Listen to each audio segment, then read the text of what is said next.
Take a second and imagine that you're flying through the skyline at Mach speed. You're dodging missiles, unloading repulsor blasts midair, and it's not a cutscene. It's you in full control. That is what EA Motive is promising with their new Iron Man game. But this isn't just some movie tie-in or live service cash grab, according to them. This is a single-player, third-person, story-driven experience, and it's built by the same team that nailed the Dead Space remake in Star Wars Squadrons. Today, we're going to be going over everything we know so far. The leaks, the dev team's big ambitions, how Anthem might have laid the groundwork. That's right, Anthem for Iron Man, and all the crazy fan theories flying around Reddit. Welcome to the channel, everybody. Jimmy or Chaos. You want plot speculation, suit upgrades, villain reveals? We've got it all. So stick around and let's dive in. In September 2022, EA and Marvel Games revealed Iron Man was getting a brand new video game, a single-player, third-person action-adventure experience being developed by EA Motive in Montreal. Now, officially, it's the first of at least 3 Marvel game projects in this long-term EA Marvel deal. And Motive says the game will have an original narrative tapping into Tony Stark's entire history and his charisma. It's going to be designed for players to feel what it's truly like to play as Iron Man. Now, all we've seen so far is a teaser silhouette of Iron Man, but the promise for an all-new Avengers-level game, well, of course it gets some people excited, but then again, we're also very cautious. Do me a favor, guys. Drop a like, make sure you subscribe, turn on those notifications, and EA Motive, the studio behind Dead Space, the remake, and Star Wars Squadron, quietly confirmed the Iron Man game in late 2022. They emphasized single-player, third-person action, starring Tony Stark. And it is a clear shift away from live service or VR experiments like Marvel's Avengers or Iron Man VR. Marvel's Bill Roseman called Motive's vision a love letter to a legendary hero that will channel Stark's complexity and genius. The trailer announced notes in early development and scheduled after Motive finishes the Dead Space remake, which was January 2023. In short, it's official, it's high profile, and it's going to be a big deal for Marvel. But does that mean you're going to get it soon? Well, let's talk about Motive Studio. From Dead Space to Iron Man. This is EA's Canadian team that just built the amazing Dead Space remake a couple years ago, released in 2023, and they also did the well-regarded Star Wars Squadrons. It's a leadership that includes Oliver Pruill, who produced Marvel's Guardians of the Galaxy and worked on Marvel Avengers, but we don't talk about that game, along with veteran as Iron's Ian Fraser, who worked on Squadrons and Mass Effect, and more, people from even Assassin's Creed Odyssey. In other words, these are devs with big AAA experience and even some Marvel pedigree. They said it's an honor and a privilege to craft a fresh, original story with total creative freedom. Motive's art team, some of the ones that worked on Dead Space, are even hiring for new roles. So a dedicated Iron Man team is forming or already has been formed. Now let's talk about the rumors and leaks. Official details? There's not a lot. Industry leaks and insider chatter have started popping up, though. Veteran journalist Jeff Grubb tweeted last year that Motive is doing Iron Man after Dead Space, and intriguingly noted the game will be coming before the first Black Panther game. So in other words, expect Iron Man sometime before the rumored Black Panther game that was, I think, supposed to come out in 2025, but we know that's not happening. And Grubb even hinted we might hear a formal reveal soon. People are now talking on Twitter that we could see a reveal for the Iron Man game as soon as this summer, as in June or July. I mean, we had a session description for March 2025 that mentioned Dead Space and Iron Man together. It was a talk of texture pipelines, implying that Motive might finally show us something. There was also a Reddit AMA with Motive after Dead Space launched, and in that AMA, the devs teased an amazing team already working on Iron Man, and they said you can rest assured it's in very capable hands. One developer joked everyone else can take a vacation because Iron Man's got a skilled crew handling it. So what they're saying from multiple sources, Grubb, CEO interviews, dev AMAs, all suggest and point that Motive is indeed full steam ahead on this Iron Man game, even if EA is kind of tight-lipped about it right now. So what are we going to get? It's easy to promise the world and then deliver nothing, right? We've seen it time and time again, especially with some games like this. Movie tie-in games are tough. Now, naturally, fans on Reddit and forums, well, they're unleashing theories. A popular hope is multiple suit types and custom upgrades for this game, thinking choosing between the Mark Series armors or building your own combination of repulsor rockets and defense modules. Maybe you can build your own Iron Man suits. Redditors frequently mention classic suits. You had the Extremis, you had the MK50, the Bleeding Edge, and, of course, asking for a War Machine or a rescue suit as a sidekick.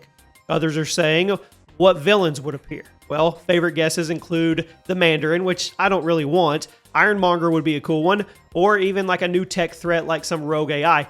They have said over and over, Motive that is, this will be a unique story experience. Some even wonder if the game will connect loosely to the MCU timeline or treat itself as a standalone comic-inspired adventure. I'm going to lean towards it's going to treat itself in its own universe. We've also seen things of people wanting it to be like an open world New York City. You're zipping through the skyscrapers, all that good stuff. Just think of every good Spider-Man games. Rumors, even though they're unconfirmed, even mention the possibility of an open region structure. So we'll see if this ends up being true, but I think if you are truly going to do an Iron Man game, it has to have that open world vibe. And I think the next most important thing is it has to feel right. Many fans point to BioWare's Anthem. It was a rough prototype of an Iron Man game. Do you guys remember Anthem? I know, it was one of the biggest flops of gaming history, but there was some stuff in there that could actually help this game. You had the flying javelin suits. You had the jetpack acrobats.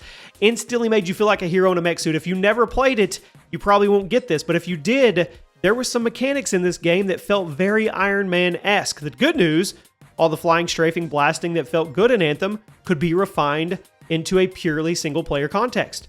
So I would say if they do try to combine these two games, expect freedom flight, lots of aerial dogfights, tighter controls without that repetitive loot grind that held Anthem back. So in terms of combat, Motive could blend third-person shooter mechanics with Iron Man gadgets. Think homing missiles, lasers, repulsor blasts, maybe strategic use of Stark tech, the EMP pulses, the hacking drones, all that.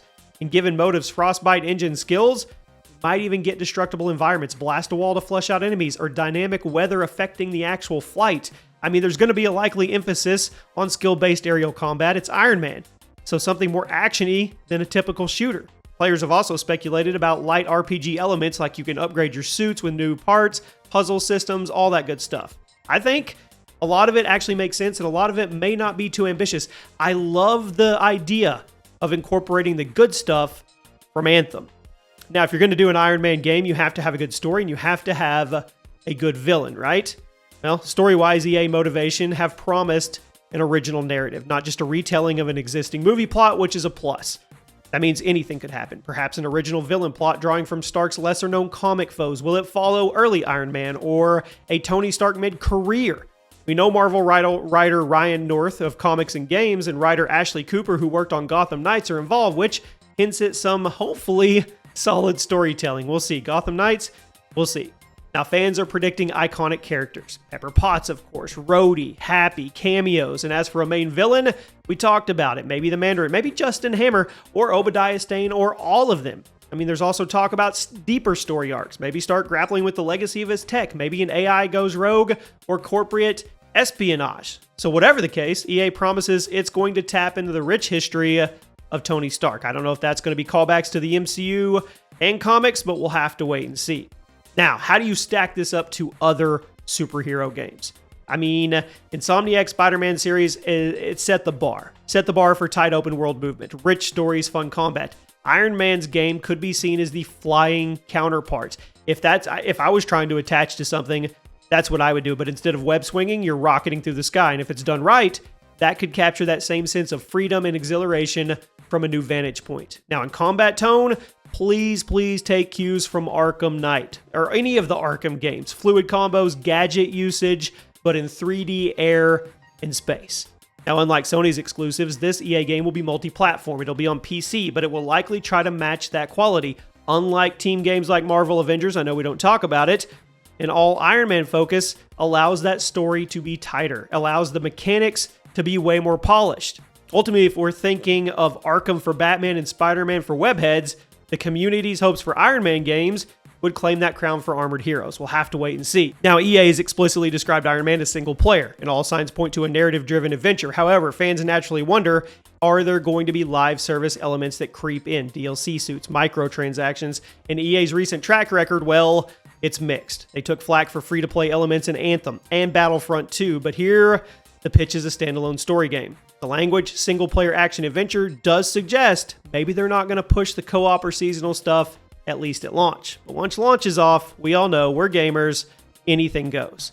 Now let's talk about when we could actually get this game. When can we actually play it?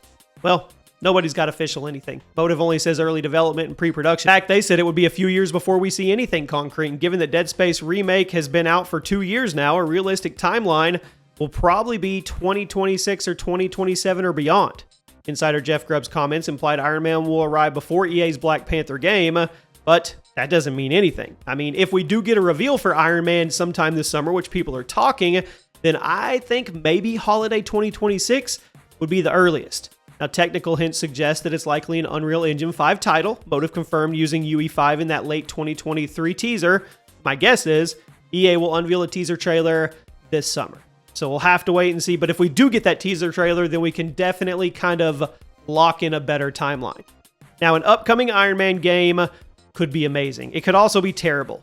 We've covered everything. We talked about single player, Motive Studio, original story, devs, team history, all the leaks and stuff out. And the big takeaways are Motive is in pre-production on a triple Iron Man game. They may be out of pre-production now that promises to make you actually feel like Tony Stark. If they do incorporate Anthem's flight mechanics, I think that could be cool. And then you take the fighting and mechanics of Arkham and you take the free roaming and the fluidity of Spider-Man, they could make something truly amazing. Let me know what you guys think. If we get any new updates, I'll keep you posted.